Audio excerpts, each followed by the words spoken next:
Bueno, mis amados, Dios les bendiga. Estos días he estado pensando un poco en la forma como se vive el cristianismo el día de hoy. Vemos la iglesia sumergida en tantas cosas y no en la palabra del Señor, experimentando un avivamiento emocional, mas no un avivamiento espiritual. Y Dios me ha permitido reflexionar acerca de esto. Por eso quiero iniciar una serie hoy a la que he llamado Volviendo a la Iglesia de los comienzos de la era cristiana. A esa primera iglesia que hubo después de que Jesús subiera al cielo. Demos gracias a Dios. Señor, yo te ruego que abras nuestro entendimiento y que a través de tu palabra podamos recibir esta instrucción, esta guía, para verdaderamente despertar, Dios mío. Salir de esa pasividad, de esa quietud, de ese letargo en que como iglesia a nivel mundial estamos, Señor.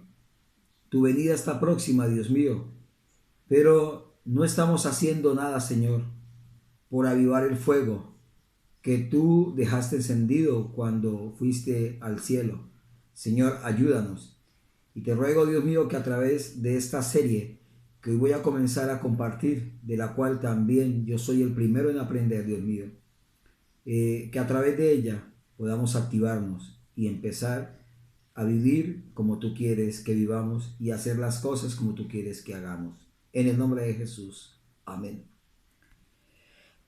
La iglesia primitiva, la iglesia de los comienzos, esa iglesia que se formó a partir de los discípulos de Jesús, fue una iglesia de grande relevancia, de grande importancia. Se dice que el libro de los Hechos más o menos abarca los primeros 30 años desde el comienzo y el avance de la obra del Señor.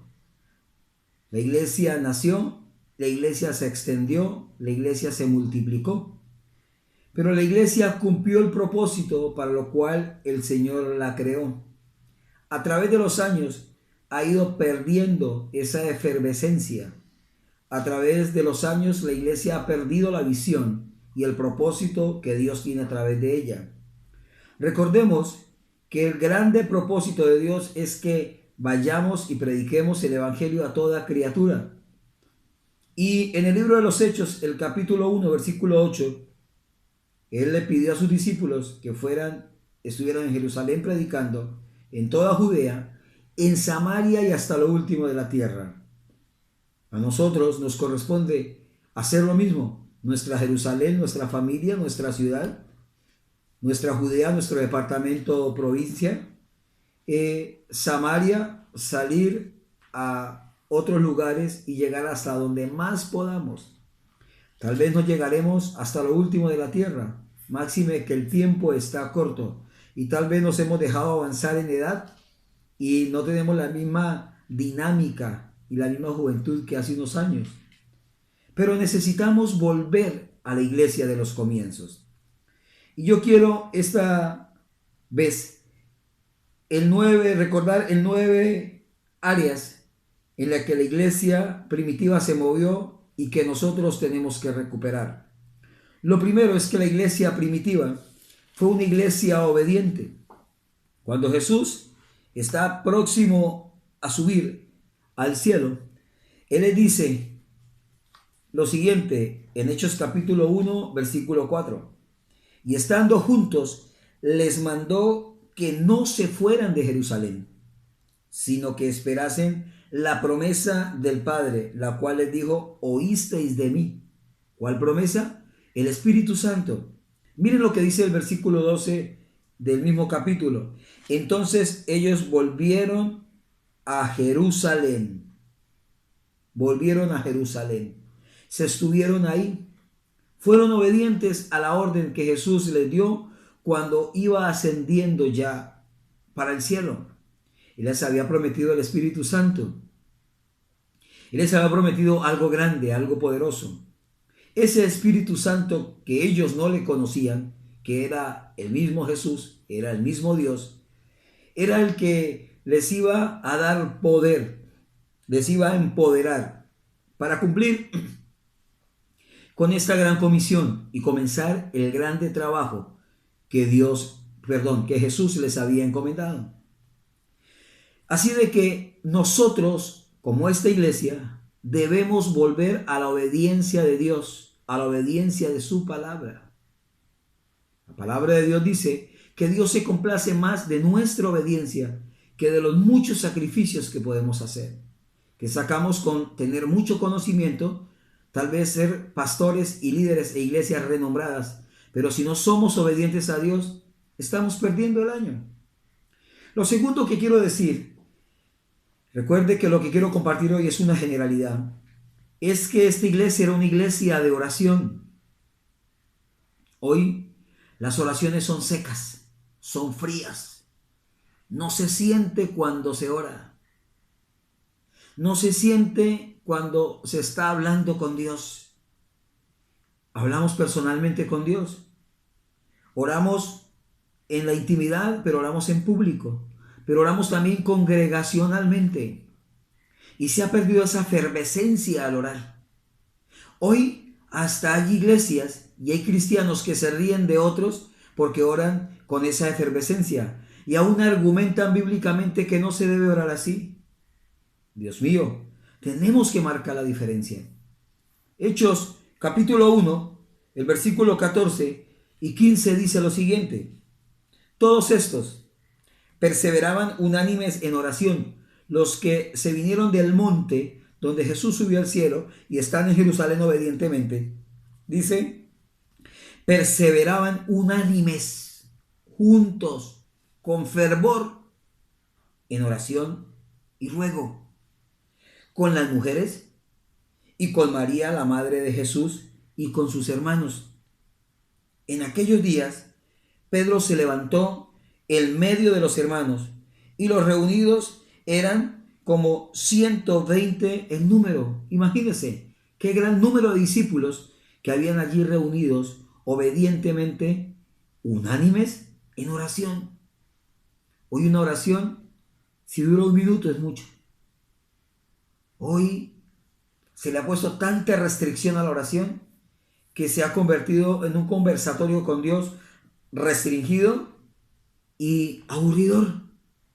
No, Dios estableció la oración para que nosotros nos comuniquemos con Él ampliamente, con libertad, sin tapar nada, sin miedo.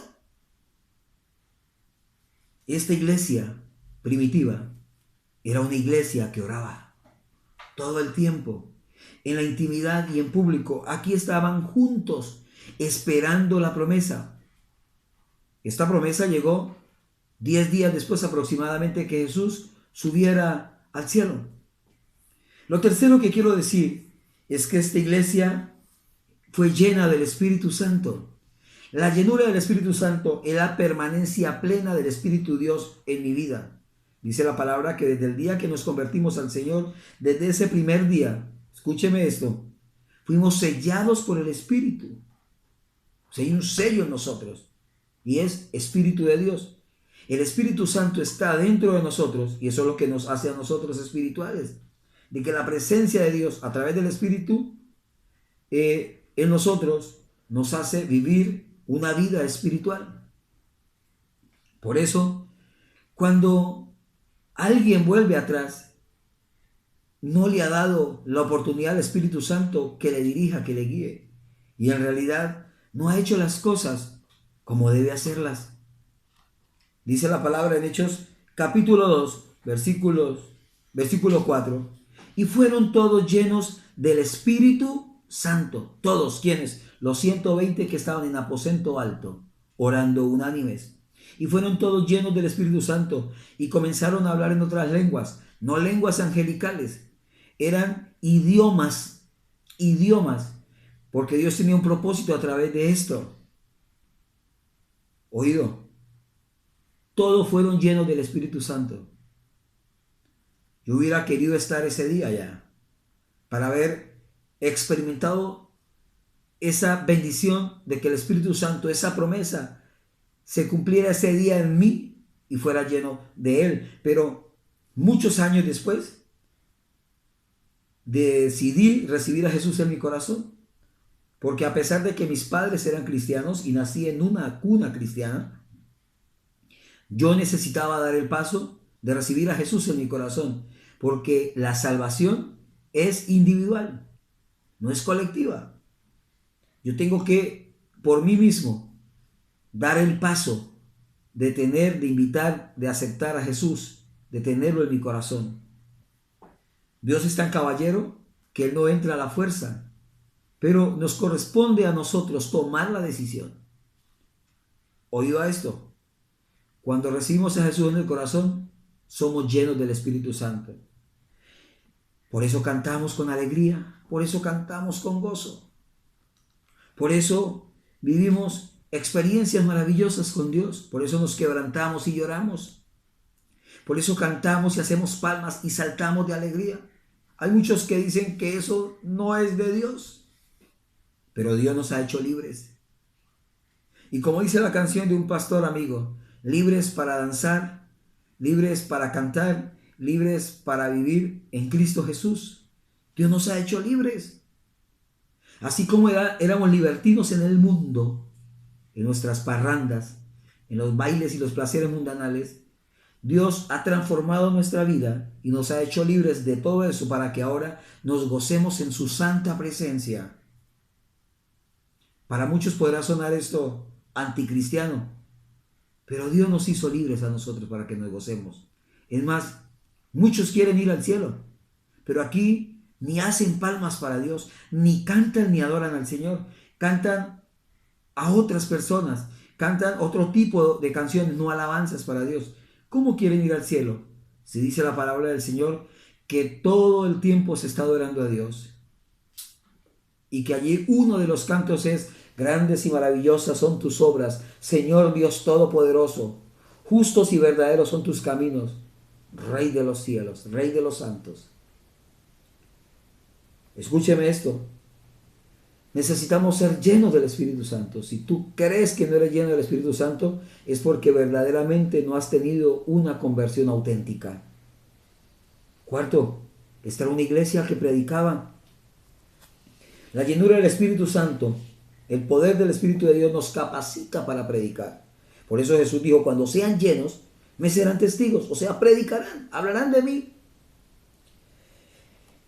En medio de todo esto, que después lo hablaremos más detenidamente, vemos que estos 120 fueron llenos del Espíritu Santo y comenzaron a hablar en otras lenguas, en estos idiomas, de personas de otras tribus, de otras naciones que estaban ahí en Jerusalén. Y Dios quería que hablaran en las lenguas de ellos, en los idiomas, para que ellos recibieran el mensaje de salvación. Ellos comenzaron a difamarlos y entre otras decían que estaban ebrios, que estaban borrachos. Pedro se pone de pie y comienza a decirles, Hechos capítulo 2, versículo 38 hasta el 40, dice: arrepentíos y bautícese cada uno de vosotros en el nombre de Jesucristo para perdón de los pecados, y recibiréis el don del Espíritu Santo. Aleluya. Porque para vosotros es la promesa, y para vuestros hijos, miren, y para todos los que están lejos, para cuantos el Señor nuestro Dios llamare. Y con otras muchas palabras testificaba. ¿Cuáles palabras? Lo que Jesús les había enseñado. Les testificaba y exhortaba diciendo: sed salvos de esta perversa generación. O sea, apártense de ellos que no quieren recibir a Jesús. Apártense de ellos que crucificaron y mataron a Jesús, y sean salvos. Él les estaba predicando un mensaje de salvación, porque inmediatamente por el Espíritu Santo entendieron que había llegado el momento de iniciar a cumplir con la gran comisión de predicar el Evangelio. Era una iglesia que predicaba, y vamos a ver a lo largo y ancho de esta serie cómo se desbordaron, se desbocaron a ir a un lugar y otro, porque después un apóstol que no estuvo con los 12 discípulos en la formación con Jesús fue llamado directamente por Dios. Dios permitió que él recibiera una formación religiosa y que conociera muchas cosas de la parte cristiana, de otra manera, pero el Espíritu Santo le convenció de pecado, de justicia y de juicio y lo direccionó con eso que él sabía, lo direccionó para que él pudiera predicar la palabra de verdad. Pero qué interesante ver que esta iglesia se extendió por Asia, África y Europa y comenzó la iglesia del Señor a crecer. Lo otro es que fue una iglesia que se multiplicó. Hoy las iglesias casi no predican. Los mensajes que hoy se dan son mensajes muy emocionales. Hoy el predicador predica lo que la iglesia quiere escuchar y no lo que Dios quiere hablarle al pueblo.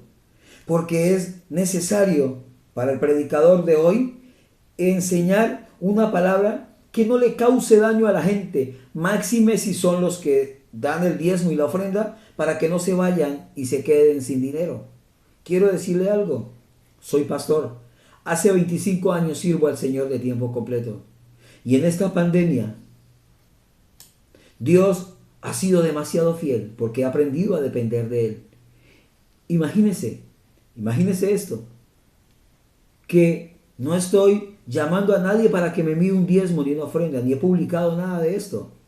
Pero Dios ha sido fiel, porque he aprendido por el Señor, por su palabra, que mi deber es predicar el Evangelio de Dios y que Dios se encargará de mí, de mi familia.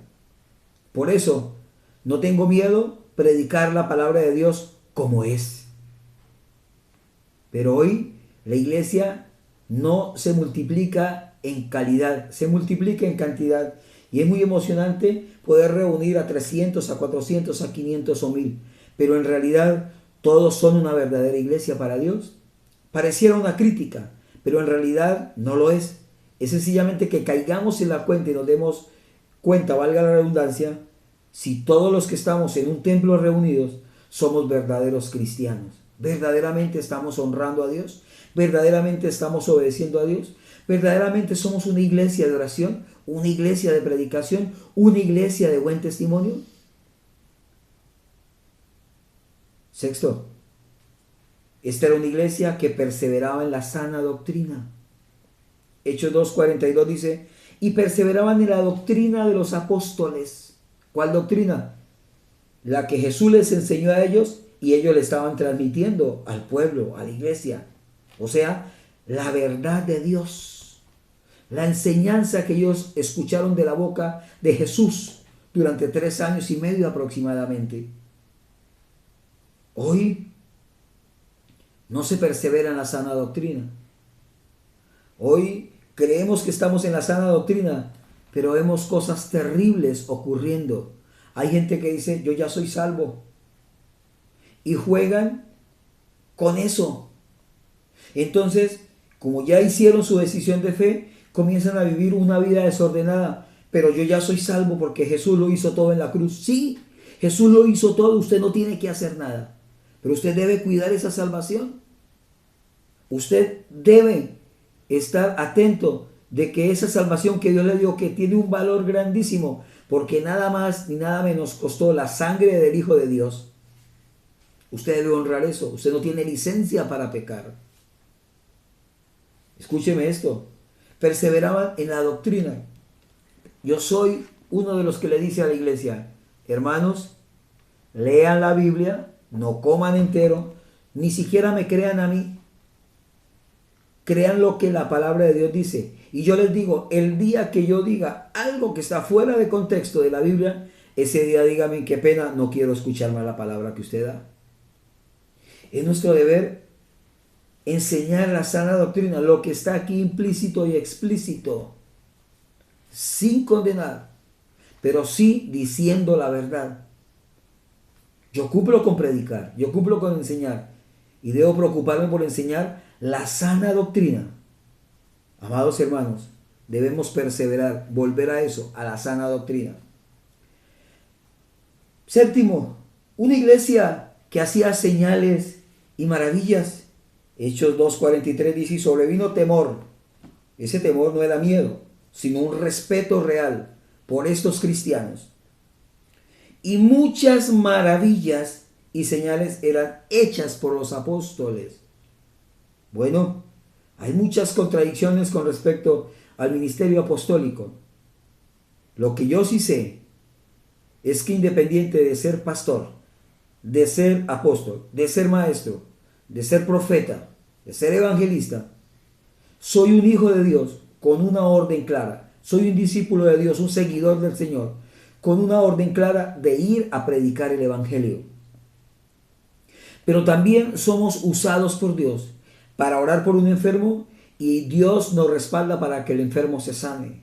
Oramos por aquel que está atado y Dios liberta al endemoniado. Eso de que los milagros fueron hasta tal tiempo, esto y que lo otro, es decir, de que Dios tuvo poder hasta solamente un tiempo. No, Dios es el mismo ayer y hoy y por los siglos. Por siempre Jesucristo se va a manifestar con poder. Ese Jesús que hizo milagros durante esos 3 años y medio aproximadamente de ministerio en la tierra, sigue haciéndolos porque está vivo. Es diferente cuando el Espíritu Santo de Dios se ha levantado y vayamos todos en el arrebatamiento al cielo a encontrarnos con Él. Pero mientras tanto, Dios sigue teniendo poder. Dios es sobrenatural. Dios hace cosas inimaginables. Octavo, una iglesia unida. Ay, ay, ay. Una iglesia unida. Hoy muchas iglesias se clasifican a los que tienen plata y a los que no la tienen. Se abraza al que ofrenda y diezma más o al que tiene una posición social alta, pero al humilde se deja afuera. ¿Sabe qué dice el Señor? Que al humilde el Señor lo abraza, lo recibe, y al altivo lo hace a un ladito. Oído esto, hermanos. Miren lo que dice la palabra. En Hechos 2:44 al 46. Todos los que habían creído, porque en esta multiplicación, no lo dije, pero en la primera predicación que Pedro dio dice que como 3,000, o sea, ahí se está nombrando sobre todo es a los hombres. Lamentablemente la sociedad judía tiende a ser machista, muy machista. Entonces el que tiene más importancia es el hombre. Pero detrás de ellos se convirtieron esposas, se convirtieron hijos. Imagínense que hubiera sido con la esposa, que todos fueran casados, por lo menos serían 6,000. Y que todos mínimo tuvieran un hijo, serían 9,000. Pero dice que como 3,000, dejémoslo ahí. Ahí nomás hay una gran cantidad. Entonces dice que todos estos, los como 3,000 más los 120, estaban juntos. Eso es unidad. No se separaban. Segundo, tenían en común todas las cosas, o sea, andaban en el Espíritu, hablaban el mismo idioma y hacían lo mismo para honrar y glorificar el nombre del Señor. Y vendían sus propiedades y sus bienes y lo repartían a todos según la necesidad de cada uno. Bueno, con esto no le voy a decir de que usted vaya y venda sus bienes para darle a los demás y usted se quede sin nada y su familia sin nada. No. Pero esta iglesia nos demostraba que el que tenía 2 casas decía, me quedo con una, vendo la otra y vamos a ayudar a todos los necesitados. Fue tanto la bendición que se levantó, que se creó, había una doctrina, había una ley de atender a viudas y huérfanos. Y esta iglesia se dedicó a eso. Los apóstoles determinaron seleccionar a 7 hombres llenos del Espíritu Santo que se dedicaran a este trabajo. Después vamos a hablar de eso. Pero tenían en común todas las cosas. Nadie pasaba necesidad. Hoy día, muy poco se hace por el hermano que está necesitado. Es triste eso. No podemos ser iglesias elitistas de estrato alto nomás, porque hay gente que sufre necesidad. Y dice, y vendían sus propiedades y la repartían a todos según la necesidad, y perseverando unánimes cada día en el templo, y partiendo el pan en las casas, comían juntos con alegría y sencillez de corazón. Hoy día no invitemos a ese hermanito porque ese es gordito y come mucho. Tiene una cara de que es comeloncito. No. Además dice la palabra que comían con sencillez de corazón, con humildad. El que tenía tanto como el que no tenía, comían con sencillez de corazón, eran humildes. Hoy la iglesia y hay ministerios que no son para nada humildes. He tenido el privilegio de salir de mi país, de ir a muchas partes a predicar la palabra, a hacer misiones, a muchas partes de mi país, Colombia también, dentro y fuera de él. Y me he encontrado con gente maravillosa. Y algo que he procurado hacer es mostrar que soy un hijo de Dios y mostrar humildad y sencillez. Lo último que quiero decir es que esta iglesia es una iglesia que alababa y exaltaba a Dios. Marcaban la diferencia. Y dice el versículo 47 de Hechos 2, alabando a Dios y teniendo favor con todo el pueblo. Y el Señor añadía cada día a la iglesia los que habían de ser salvos. Cuando hay una iglesia con estas características, no necesitamos ponernos a inventarnos programas distractores, ni invitar al predicador de más relevancia que sale en el Facebook, que sale en la televisión o el que no. Bastará con los mismos miembros de la iglesia que se levanten a compartir la palabra de Dios y la gente comenzará a decir, si ellos son así, yo quiero ser como ellos, quiero ser un hijo de Dios. Hermanos, hoy tenemos la oportunidad de alabar a Dios y glorificar a Dios libremente. Tal vez llegarán momentos en que no. Hay naciones, hay pueblos donde ya está siendo prohibido alabar y glorificar a Dios, donde les están tumbando los templos. Y muchos están muriendo a machete, están muriendo a tiros, los queman vivos. Usted y yo que estamos todavía con libertad para hacerlo, alabemos y glorifiquemos el nombre del Señor. Glorifiquemos a Dios, saltemos para Él, demos palmadas de aplauso, gritemos gloria a Dios, gritemos aleluya. Somos libres en Cristo. Dios no ha puesto bozal, Dios no nos ha puesto tranca. Él quiere que nosotros exaltemos y glorifiquemos su nombre. Así, mis amados hermanos, que aquí quiero dejar la primera parte de esta serie, volviendo a la iglesia de los comienzos de la era cristiana. Necesitamos volver a las sendas antiguas y aquí les acabo de explicar 9 áreas en las que la iglesia, que son unas generalidades, la iglesia primitiva se movió. Amados hermanos, finalizo con esto. Los animo para que sigamos siendo iglesia en nuestras casas. Estamos en aislamiento, pero prediquémosle a nuestra familia y vivamos en armonía como vivía la iglesia primitiva. Mis amados hermanos, hasta una nueva oportunidad. Dios me les bendiga. Soy el pastor Juan Carrión de la iglesia Tiempo de Paz y Restauración a las Naciones. Junto con mi esposa Sulti Paola Cruz, estamos para servirles aquí en Villavicencio, Colombia. Un abrazo.